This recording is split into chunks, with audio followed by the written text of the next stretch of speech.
ಆಷಾಢ ಅಮಾವಾಸ್ಯೆಯ ಮಹತ್ವ. ಭೀಮನ ಅಮಾವಾಸ್ಯೆಯನ್ನು ಆಷಾಢ ಅಮಾವಾಸ್ಯೆ, ಜ್ಯೋತಿರ್ಭೀಮೇಶ್ವರ ಅಮಾವಾಸ್ಯೆ ಎಂದು ಕರೆಯಲಾಗುತ್ತದೆ. ಇನ್ನು ಉತ್ತರ ಭಾರತದಲ್ಲಿ ಈ ಅಮಾವಾಸ್ಯೆಯನ್ನು ಹರಿಯಾಲಿ ಅಮಾವಾಸ್ಯೆ ಎಂದು ಕರೆಯಲಾಗುತ್ತದೆ ಮತ್ತು ಈ ದಿನ ಸೋಮವಾರವಾದ್ದರಿಂದ ಇದನ್ನು ಸೋಮಾವತಿ ಅಮಾವಾಸ್ಯೆ ಎಂದು ಕರೆಯುತ್ತಾರೆ. ಅಮಾವಾಸ್ಯೆಯ ದಿನಾಂಕವು ಸೋಮವಾರದಂದು ಬಂದಾಗ ಧಾರ್ಮಿಕ ದೃಷ್ಟಿಕೋನದಿಂದ ಇದು ಅತ್ಯಂತ ಮಂಗಳಕರವೆಂದು ಪರಿಗಣಿಸಲಾಗಿದೆ. ಈ ದಿನದಂದು ವಿವಾಹಿತ ಮಹಿಳೆಯರು ತಮ್ಮ ಗಂಡನ ದೀರ್ಘಾಯುಷ್ಯಕ್ಕಾಗಿ ಪೂಜೆ ಮತ್ತು ಉಪವಾಸ ಮಾಡುತ್ತಾರೆ. ಹಿಂದೂ ಧರ್ಮಗ್ರಂಥಗಳ ಪ್ರಕಾರ ಆಷಾಢ ಅಮಾವಾಸ್ಯೆಯ ದಿನದಂದು ಪಿತೃತರ್ಪಣ ಮತ್ತು ಪಿಂಡದಾನವನ್ನು ಮಾಡುವುದರಿಂದ ಪೂರ್ವಜರ ಆತ್ಮಕ್ಕೆ ಶಾಂತಿ ದೊರೆಯುತ್ತದೆ ಎಂದು ಹೇಳಲಾಗಿದೆ. ಈ ದಿನ ಜನರು ಪವಿತ್ರ ಸ್ಥಳಗಳಿಗೆ ಭೇಟಿ ನೀಡುತ್ತಾರೆ ಮತ್ತು ಗಂಗಾ ನದಿಯಲ್ಲಿ ಪವಿತ್ರ ಸ್ನಾನ ಮಾಡುವ ಮೂಲಕ ಗಂಗಾದೇವಿಗೆ ಪ್ರಾರ್ಥನೆ ಸಲ್ಲಿಸುತ್ತಾರೆ. ಆಷಾಢ ಅಮಾವಾಸ್ಯೆಯ ಈ ದಿನದಂದು ಜನರು ವಿವಿಧ ಧಾರ್ಮಿಕ ಮತ್ತು ಆಧ್ಯಾತ್ಮಿಕ ಚಟುವಟಿಕೆಯನ್ನು ಮಾಡುತ್ತಾರೆ, ಏಕೆಂದರೆ ಅದು ಹೆಚ್ಚು ಫಲಪ್ರದವಾಗಿದೆ.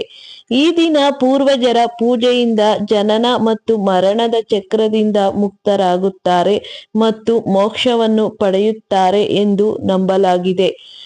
ಆಷಾಢ ಅಮಾವಾಸ್ಯೆಯ ಆಚರಣೆಗಳು. ಭಕ್ತರು ಗಂಗಾ ನದಿ ಅಥವಾ ಇನ್ಯಾವುದೇ ಪವಿತ್ರ ನದಿಯಲ್ಲಿ ಪವಿತ್ರ ಸ್ನಾನ ಮಾಡಬೇಕು. ಜನರು ತಮ್ಮ ಪೂರ್ವಜರ ಶಾಂತಿಗಾಗಿ ಬ್ರಾಹ್ಮಣರಿಗೆ ಆಹಾರ, ಬಟ್ಟೆ ಮತ್ತು ದಕ್ಷಿಣೆಯನ್ನು ಅರ್ಪಿಸಬೇಕು. ಭಕ್ತರು ತಮ್ಮ ಪೂರ್ವಜರಿಗೆ ಪಿತೃಪೂಜೆ ಮತ್ತು ತರ್ಪಣವನ್ನು ಅರ್ಹ ಪುರೋಹಿತರ ಅಥವಾ ಬ್ರಾಹ್ಮಣರ ಮೂಲಕ ಪೂರ್ಣಗೊಳಿಸಬೇಕು. ಆಷಾಢ ಅಮಾವಾಸ್ಯೆಯ ದಿನದಂದು ದಾನ ಮಾಡುವುದು ಮತ್ತು ನಿರ್ಗತಿಕರಿಗೆ ಆಹಾರ ಮತ್ತು ಬಟ್ಟೆಗಳನ್ನು ದಾನ ಮಾಡುವುದು ಅತ್ಯಂತ ಮಂಗಳಕರವೆಂದು ಪರಿಗಣಿಸಲಾಗಿದೆ. ಈ ಕಾರಣಕ್ಕಾಗಿ ನಾವು ದಾನ ಮಾಡಬೇಕು. ತಮ್ಮ ಜಾತಕದಲ್ಲಿ ಪಿತೃದೋಷವನ್ನು ಹೊಂದಿರುವ ಜನರು ದೇವಸ್ಥಾನಕ್ಕೆ ಭೇಟಿ ನೀಡಬೇಕು ಮತ್ತು ಅರಳಿ ಮರದ ಕೆಳಗೆ ಸಾಸಿವೆ ಎಣ್ಣೆಯ ದೀಪವನ್ನು ಹಚ್ಚಬೇಕು ಎನ್ನುವ ನಂಬಿಕೆ ಇದೆ. ಆಷಾಢ ಅಮಾವಾಸ್ಯೆ ಪೂಜಾ ವಿಧಾನ.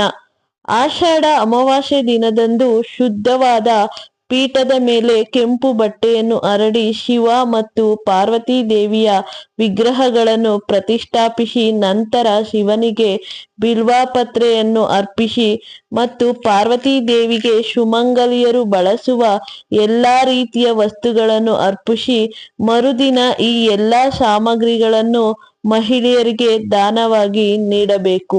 ಇದು ನಿಮಗೆ ಶಿವ ಮತ್ತು ಪಾರ್ವತಿ ದೇವಿಯ ಆಶೀರ್ವಾದವನ್ನು ನೀಡುತ್ತದೆ.